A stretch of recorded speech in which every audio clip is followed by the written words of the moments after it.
আসসালামু আলাইকুম রহমতুল্লাহি ওয়া বারাকাতুহু। শত্রু সমূলে ধ্বংস হবে। সম্মানিত দর্শকগণ, অত্যাচারী শত্রুকে তাবাহি, বরবাদ ও ধ্বংস করতে চাইলে এই আমল খুবই কার্যকর। এই আমলের ফলে শত্রু ব্যবসায়িক দিক, আর্থিক বা শারীরিক সকল বিষয়ে শত্রুর সর্বনাশ ঘটবে। শত্রু কঠিনভাবে পেরেশানির মধ্যে পড়বে। চতুর্দিকে সে অন্ধকার দেখতে শুরু করবে। মোট কথা, শত্রু একেবারে বরবাদ ও ধ্বংস হয়ে যাবে। সম্মানিত দর্শকগণ, এই তদবিরের অনুমতি পেতে হলে ভিডিওতে একটা লাইক করবেন, অন্য ভাইদের উপকারের জন্য শেয়ার করবেন, কমেন্টে বলবেন অনুমতি চাই, তো অনুমতি দিয়ে দিব। তো সম্মানিত দর্শকগণ, আমরা অপর পৃষ্ঠায় চলে যাই। এটার নকশাটা দ্বিতীয় পৃষ্ঠায় দেওয়া আছে। তো চলুন আমরা দ্বিতীয় পৃষ্ঠায় চলে যাই। সম্মানিত দর্শকগণ, এই দ্বিতীয় পৃষ্ঠায় নকশাটা আমরা দেখতে পাইতেছি। এই নকশাটা কিভাবে কাজ করবেন আমি বিস্তারিত বলে দিব। ভিডিওটা শুরুতে শেষ পর্যন্ত দেখবেন। তো এই যে এখানে যে নকশাটা দেখতে পাইতেছেন, এই নকশাটা শনিবার অথবা মঙ্গলবার যে কোনো একদিন এই আমল করবেন। শনিবার অথবা মঙ্গলবার এই দুই দিনে যে কোনো একদিন এই আমল করবেন। পাক পবিত্র হয়ে নির্জন স্থানে বসে শত্রু দমনের নিয়ত করবেন। শত্রু ধ্বংস করার নিয়ত করবেন। ঠিক আছে, সকল দিক থেকে ধ্বংস করার নিয়ত করবেন। তারপরে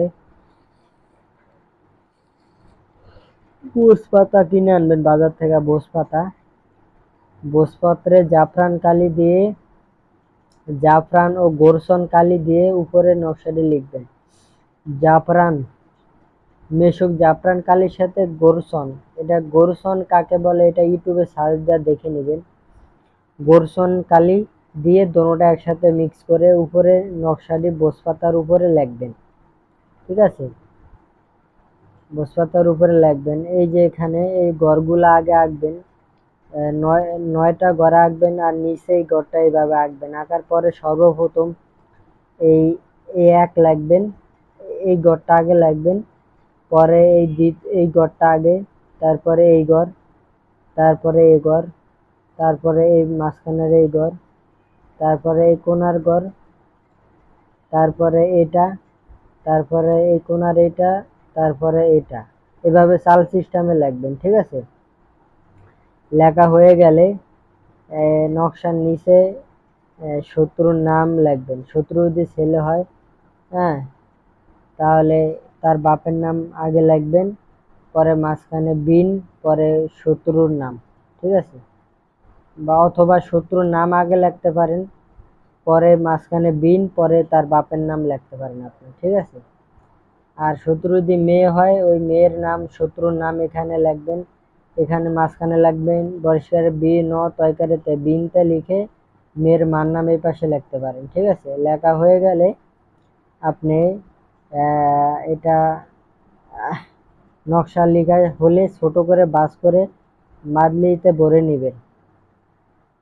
খেয়াল রাখবেন যাতে তাবিজ ফাঁক ফুক না থাকে। ভালো একটা মাদলি কিনে আনবেন, অষ্টধাতুর মাদলি কিনে আনবেন। আনার পরে তা মাদলিতে ভরে মোম দিয়ে আটকায়া নদীতে নিক্ষেপ করবেন। ঠিক আছে, নদীতে নিক্ষেপ করে চলে আসবেন, পিছনের দিকে তাকাবেন না। আর যখন ফেলতে যাইবেন কারোর সাথে কথা বলবেন না। আর যাকে ক্ষতি করার জন্য করতেছেন এটা মনে রাখবেন, কাউকে বলবেন না। আর এই তদবির করার সময় অবশ্যই শরীর বন্ধ করে নেবেন, সার্কুল পরে বন্ধ করে নেবেন, যে সার্কুল অথবা আয়াতুল কুরসি পরে বন্ধ করে নেবেন। ঠিক আছে, নিয়ত করলেই হবে আল্লাহ শরীর বন্ধ করে দেন। আয়াতুল কুরসি অথবা সার্কুল পরে শরীরে ফু দিয়ে নেবেন, তারপরে তদবির করবেন। ঠিক আছে, যেভাবে বলে সেই নিয়মে করবেন। এতটুকুই। আসসালামু আলাইকুম রহমতুল্লাহি ওয়া বারাকাতুহু।